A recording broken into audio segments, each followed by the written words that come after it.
నెల్లూరులో rowdy sheeter Srikanth అతని అనుచరుడు జగదీష్ మధ్య జరిగిన ఆడియో కాల్ సంభాషణ ఇప్పుడు సోషల్ మీడియాలో కలకలం రేపుతోంది.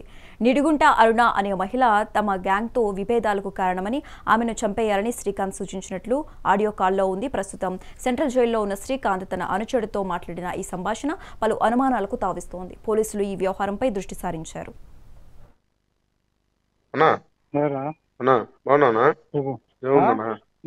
ఏముందన్నా అరుణక్క చెప్పులన్నా రాజా నీకు లైన్ లో కూడా ఉన్నాడన్నా.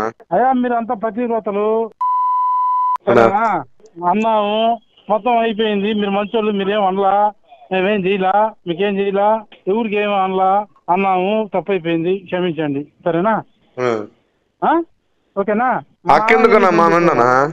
మా నాన్నకి ఎందుకు ఫోన్ చేశారా? నీతో మాట్లాడాలన్నా, నిన్న చేసే ఈరోజు నీతో మాట్లాడాలనే. ఏదో రాష్ట్రీ చెప్తున్నా ఉంటాయి సమాధానం. ఆమె నన్ను చంపాలని మొన్న కపాటపాలెంలో ఇంకో విషయం మధ్యాహ్నం వచ్చింది. రే నీ బతుక్కి చంపడం, సావడం, కొట్టుకోవడం, తిట్టుకోవడం తప్ప ఇంకేం ఉండదు. మనశ్శాంతిగానే ఉండవు. నీకు అది అలవాట్లే. వాడు ఒక్కటి జరిగిందంటే పులుసుగా చేసి ఇప్పటికీ అందరికి పెంట పెట్టి సగం మంది జీవితాలు నాశనం చేసి ఫోన్ పెట్టి నాతో మాట్లాడవచ్చు. నేనే జీవితాలు నాశనం. ఆమె నన్ను చంపాలంటుందా? రాజాకే చెప్పిందినా? అంటది ఆయన ఒక పతివ్రత, నువ్వు పతివ్రత చెప్పేస్తుంది రాజాకి. అంటే ఇప్పుడు అరుణకి ఏం అనలేదంటావునా? రే ఇప్పుడు నన్ను 100 అన్నారు, నిన్ను 100 అన్నారు కదా, నీకేం చెయ్యాలంటే చేసుకో. అది నన్ను అన్నోళ్ళని నేనేం చేయలే, గమ్ము కూర్చో ఉన్నా.